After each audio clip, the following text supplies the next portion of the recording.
It's strawberry season, and there's few things that I like more than a really fresh strawberry. I'm here at DJ's Berry Patch with Jessica, the owner of this tranquil spot with the pond in the background. Jessica, thank you so much for your time and talking about this. I know it takes a lot to grow a strawberry. It's one of the hardest things to grow. Why is that?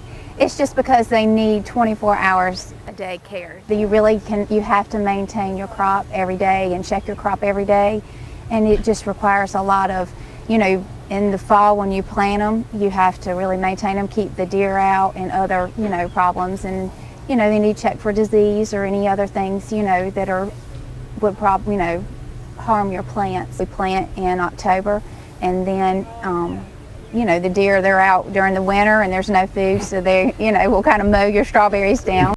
They get planted in the fall, you said. That's a long season for produce, no? Yes, we prepare the land in August, and then we plant in October, and then we don't harvest until late April. Wow. So yes, a lot of time. So that's a lot of investment in time. Yes, I mean, you could grow other things that are a shorter season. That's right. So when people go to the grocery store and they see the hothouse strawberries that came from half a world away, you've seen them, and they see your local strawberries, there's going to be a big price difference, right? It is, just because they are very expensive to grow, you know, and just the time you put into them.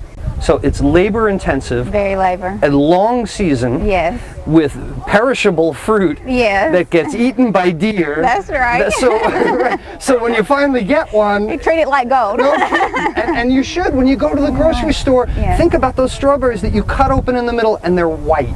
Well, that's because when you buy them, what happens is your strawberries do not ripen off the vine like a tomato would. So when you pick it, you need to pick it like you would eat it. You know, they're completely red.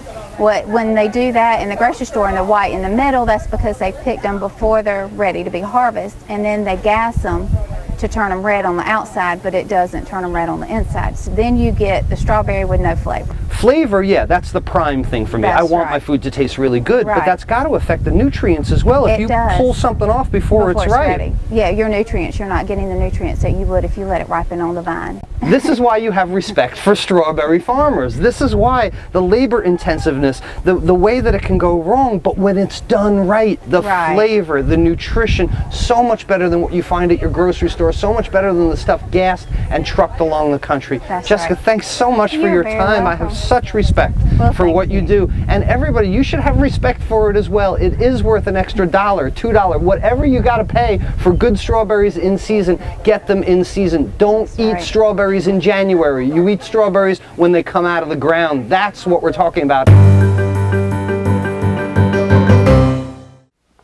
Hey, I'm so glad you're here at the end of the video. That means you liked it, and it might have solved a problem for you.